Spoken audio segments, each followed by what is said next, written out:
Dus duur wordt het goed, ja. Ja. We moesten het altijd met een lepel en een varken doen, hè, dat werd poppenkast. Ja, dat bij ons fantasies. Gaan ze niet meer.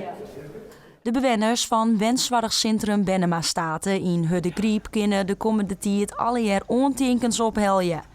Er hing het op 10 januari een foto-expositie rjochte op wat is God van vroeger. Wij exposeren hier al verschillende jaren en wij maken alle jaren dan een nieuw onderwerp bedenken.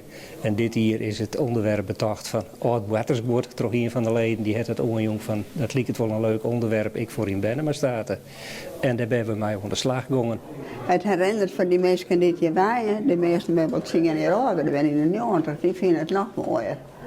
Dit leest Bongelbad, zoiets ga ik nog. En dat is wel 100 jaar oud.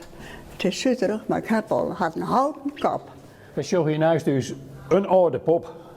Ja, en hoe oud die is, ik weet het niet, maar hij ziet er goed oud uit.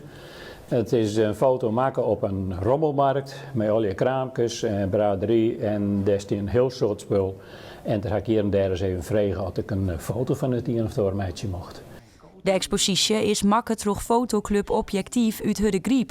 Een club van vrijwilligers met een passie voor fotograferen. Een expositie is dan ook wel wat speciaals. Ja, dat vind ik wel heel bijzonder, dat er foto's, ik van mij, maar van al uw leden hingen. En dat die exposeerd wordt, zodat een heel soort orenmeester van genieten kennen. En ik vooral in Zantehoes met dit onderwerp, ja, dat vinden we helemaal mooi. En het bad is God van vroeger wordt toch de bewoners goed herkend. Dit kan ik me nou wel herinneren in het winkeltje, dat er toch wel iemand op de beurt weer dit naar zo'n winkeltje hier. Of een theeserviesje hier, dus dat vind je altijd wel leuk.